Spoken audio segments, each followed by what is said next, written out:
Nah nih, berarti kita bisa simpulkan bahwa habis kita login dengan kredensial betul, dia bakal nge-redirect kita ke admin.php. Nah, karena kita kan ngetes, yang lain ini kan nggak bisa telepon, berarti admin.php. Nah, biasanya ada kerentanan, kita bisa ngecek kerentanan.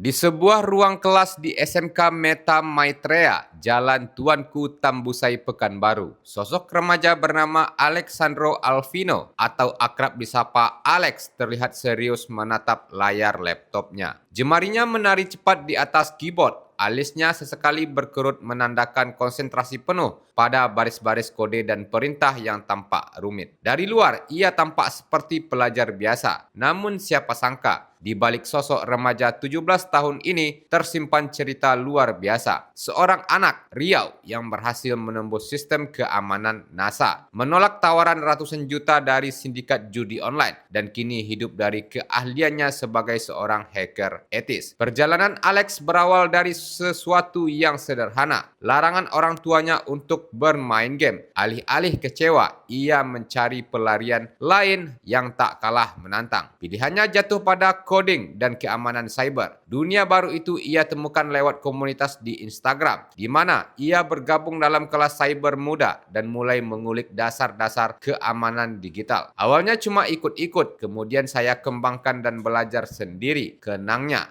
Belajar secara otodidak, Alex memperluas wawasannya dari forum daring, buku digital hingga kursus gratis. Ia makin tertarik ketika mengetahui adanya Vulnerability Disclosure Program atau VDP yang digelar oleh NASA. Padahal saat itu ia baru 11 bulan mendalami keamanan cyber. Namun rasa penasaran membuatnya berani mencoba. Selama sebulan penuh ia mengutak-atik sistem NASA hingga akhirnya menemukan 3 celah keamanan serius yang masuk kategori B1. Temuan itu bukan hanya prestasi personal tapi juga pintu masuk menuju pengakuan internasional.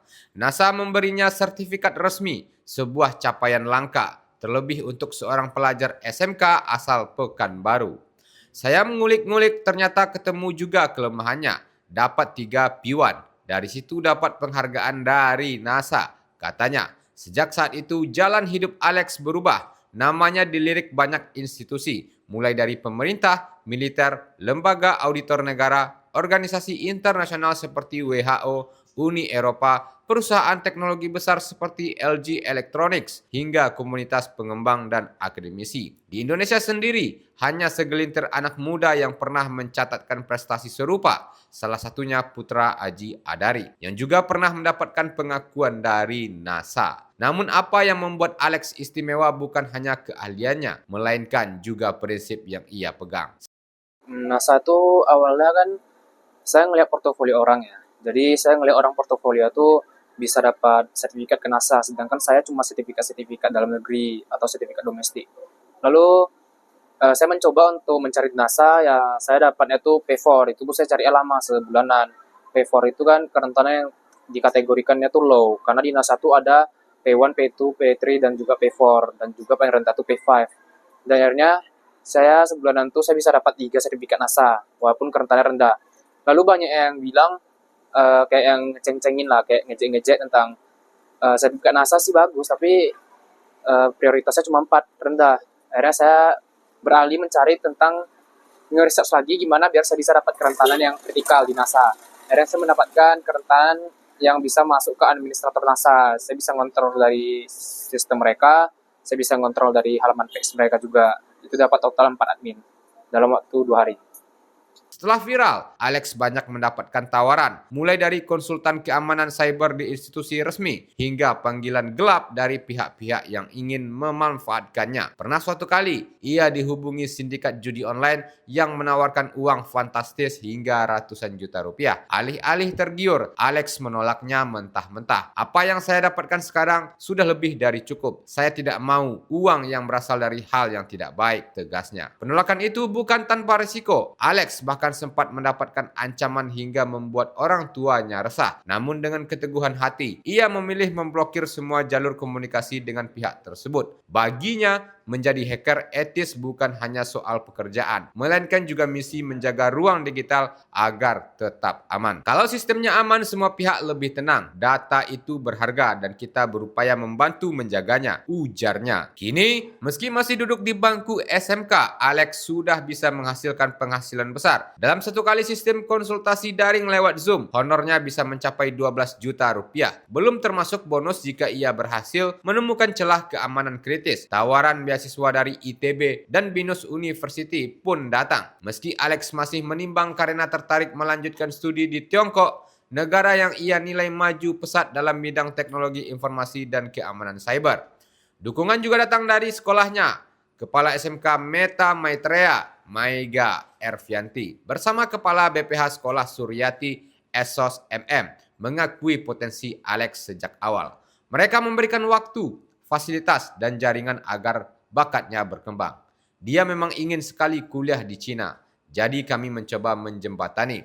Harapannya dia bisa berkembang lebih jauh di lingkungan yang tepat, ujar Mega. Di balik semua pencapaiannya, Alex tetap rendah hati. Ia mengakui bahwa perjalanan ini tidak sepenuhnya sendiri. Banyak mentor dari berbagai forum keamanan, baik dari kalangan Black Hat maupun White Hat yang pernah membimbingnya, namun satu hal yang tak berubah, semangatnya belajar secara otodidak dan menjaga integritas di tengah godaan besar. Alexandro Alvino adalah cermin bahwa anak muda Indonesia punya potensi luar biasa di bidang teknologi. Kisahnya bukan sekedar tentang menembus sistem pertahanan NASA, bukan pula tentang uang belasan juta per sesi Zoom, melainkan tentang pilihan moral yang menentukan arah masa depan. Di usia belia, ia sudah membuktikan bahwa keahlian dan integritas bisa berjalan beriringan, dan bahwa masa depan keamanan cyber Indonesia mungkin saja sedang dirintis dari sebuah ruang kelas sederhana di Pekanbaru. Bos ke NASA itu bisa dijelasin? Apa pelajarannya dan ininya yang Radin? Yang di NASA itu saya menemukan broken hijacking 2 kali, dan juga saya menemukan PI Lex, itu adalah kebocoran data sensitif atau data pribadi. Nah, jadi di NASA itu dia kan buka sayembara. Sayembara itu diikuti oleh satu dunia lah. Nah, itu untuk mendapatkan itu sangat susah gitu, karena sudah banyak yang mencoba, dan saya sudah mencoba mungkin lebih dari 20 kali. Dan yang diterima cuma 3, dan 17 itu duplikat, nggak diterima. Oke, jadi sekarang udah 8.000 juga sih yang udah ngelapor. Nah di NASA itu challenge-nya waktu Alex ikut tuh challenge-nya apa di situ? Bobol apakah atau punya apa yang harus bisa masuk ke sana itu? Oke, ada yang namanya CVE atau kerentanan. Nah, kita di NASA tuh dia ada aturannya. Jadi ada kerentanan apa yang boleh dilaporkan, ada kerentanan apa yang tidak boleh dilaporkan. Biasanya yang tidak boleh dilaporkan itu yang nggak ada dampaknya. Kalau yang ada dampaknya itu boleh dilaporkan. Nah, jadi yang saya laporkan tuh memang lumayan berdampak untuk pihak NASA. Contohnya apa kira-kira dampaknya yang secara Seperti PI Lex tuh dia kan mendapatkan data alamat rumah pribadi, nomor telepon pribadi, dan itu sangat beresiko untuk disebar atau dibuat kejahatan atau informasi palsu. Jadi komentar NASA sendiri gimana? Ya. NASA lumayan sigap sih. Dia satu hari pihak Bukprot langsung nge-ACC laporan saya. Akhirnya 1 bulan kemudian laporan saya selesai diperbaiki dan diberikan letter of appreciation oleh NASA. Apresiasi apa? Apresiasi itu berbentuk Hall of Fame dan juga sertifikat gitu, letter of appreciation. Berarti kalau untuk di Riau hanya dirimu saja atau di Indonesia? Kalau di Riau saya belum menemukan sih. Kalau di Indonesia mungkin ada 1, itu Putra Haji Adahari. Berarti ada 2 berarti ya? Iya. Dari mana? Satu lagi. Putra Haji Adahari itu dia hacker dari, saya lupa juga sih, dia hunter juga sama. Kapan tuh kejadian itu di NASA tuh waktu ikut apa tuh? Itu udah 2 bulan sih Pak. 2 bulan ya? 5 bulan dalam tahun ini. Dalam tahun ini Iya, kan? benar. Berarti awal tahun 2025 berarti ya? Iya benar. Harapan ke depan nih untuk masyarakat khususnya programming atau pemilik akun gitu agar tidak kena bobol, diretas, apa gitu tipsnya yang bisa dibikin gitu? Oke, jadi yang kita tahu kan teknologi makin lama makin canggih ya. Nah, jadi teknologi makin canggih itu makin banyak hacker-hacker jago gitu. Dia memanfaatkan kerentanan-kerentanan pada OS atau apa yang dapat menyusupi virus. Nah, susupi virus ini kebanyakan tuh keylogger. Keylogger ini sangat bahaya. Kenapa? Walaupun kita sering ganti password atau apa, keylogger ini bisa mencatat apa yang kita ketik. Bisa kita login ke Instagram, kita mau ganti password. Nah dia ngecatat itu password yang kita ganti apa. Nah jadi saran saya sih ganti password tuh 2 minggu sekali sih, itu wajib. Karena data beris itu memang nggak bisa ditebak. Ada target selanjutnya yang mau dicapai setelah NASA ini? Sebenarnya kalau untuk NASA saya tidak terlalu wow sekali sih. Kemarin yang wow tuh saya dapat akses ke Merdeka. Merdeka itu bisa jelasin? Merdeka tuh website artikel besar Indonesia. Merdeka.com itu saya dapatin full akses internal. Itu ada ratusan ribu foto, bahkan semuanya saya bisa ganti logonya, saya bisa buat artikel baru, semuanya bisa. Jadi itu bisa ya full akses kontrol lah. Responnya apa dari merdeka.com itu? Direkturnya sendiri Pak Wen langsung waktu itu nelpon, akhirnya saya kasih tahu kerentanannya dan diperbaiki secepat mungkin sih. Untuk Merdeka kan saya berhasil masuk ke akses internal lah, hanya butuh waktu 10 menit. Kalau untuk seperti website pemerintahan, website universitas, saya rasa nggak sampai 10 menit sih, 5 menit. Bahkan sekarang mau nyari kerentanan di pemerintah tuh sangat gampang gitu. Nyari kerentanan kritikal, ngakses ke adminnya tuh sangat gampang sekali. Begitu. Apalagi sekolah gitu. Apa ininya? Oke, untuk kebobolan VPN kemarin, setahu saya sih password atau kredensial tuh admin 1, 2, 3, 4. Nah, mungkin itu aja sih. Karena VPN tuh bahkan yang sekelas Kominfo aja banyak gitu loginan aksesnya, akses ke dashboardnya, yang ngacak-ngacak yang bahkan Kominfo aja bisa ketanam judul gitu, banyak subdomainnya. Jadi menurut saya sih mau sebesar apapun perusahaannya tergantung yang ngelola sih. Gitu. Iya. Bahkan banyak perusahaan kecil yang lebih secure lagi daripada perusahaan besar, banyak sekali. Saya pas masih kelas 9. Nah, jadi pas masih kelas 9 tuh abang sepupu lah ya. Abang sepupu itu adalah programmer. Dia programmer di salah satu perusahaan swasta lah. Nah, jadi dia kan biasanya memang kerja WFH atau work from home. Jadi dia kerja itu waktu lagi buat project, dan project itu masih mentah codingan. Jadi saya ngeliat codingan di laptop dia, terus saya penasaran gitu. Saya otak-atik lah.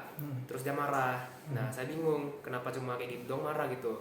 Nah, baru dia jelasin lah, kalau codingan itu bisa rusak sedikit saja, projectnya bisa berkurang harganya, bahkan bisa mengakibatkan kerusakan atau bug parah di aplikasi atau websitenya. Jadi saya penasaran nih, jadi pekerjaan Koko ini apa? Katanya dia tuh programmer. Programmer tuh kayak apa? Programmer tuh kayak yang ngebuat website, ngebuat Gojek, Shopee semua, Tokopedia. Nah, saya makin penasaran lah, wih keren juga ya bisa buat kayak gitu, bisa jadi developer, gajinya gede. Saya hanya belajar. Nah, itu pertama kali saya masuk ke dunia IT. Saya belajar coding, belajar front end, namanya front end itu seperti website. Nah, habis itu saya juga belajar back end dan database. Akhirnya saya melihat suatu hari itu kan ada namanya Devin AI. Devin AI itu kata orang-orang itu adalah kiamat bagi developer. Devin AI itu adalah AI yang menggantikan developer lah. Dia bisa ngoding sendiri, bisa buat proyekan sendiri, bahkan bisa mengalahkan senior developer yang sudah memiliki pengalaman berpuluh-puluh tahun. Jadi saya berpikir, wah saya sudah belajar, mungkin waktu itu udah belajar 7 bulanan. Jadi saya nggak mau rugi dong. Saya mencari bidang yang memiliki kaitannya dengan codingan ini. Ternyata cybersecurity, dia memiliki codingan sedikit lah, hubungan sedikit dengan programming. Akhirnya saya menekuni cybersecurity ini. Awalnya tuh belajar dulu. Awalnya pinjam uang teman, pinjam 250 buat akses ke video-video premium. Tapi video-video premium itu juga belajarnya juga gak dapet apa-apa gitu. Akhirnya saya ngulik-ngulik lagi, ternyata kawan papa nih anaknya tuh kuliah di BINUS gitu, BINUS Cybersecurity. Akhirnya saya belajar dengan dia, saya ketemu dengan dia, belajar. Nah, saya udah lumayan paham, dia masukkan saya ke forum. Forum itu ternyata banyak sekali, mungkin bilangnya hacker lah, hacker jahat, hacker black hat atau white hat. Semua berkumpul di sana. Saya dengan sopan minta untuk diajarkan, di mentoring, dan juga mereka mengajarkan saya. Dan akhirnya sampai sekarang lah saya bisa jadi seperti ini.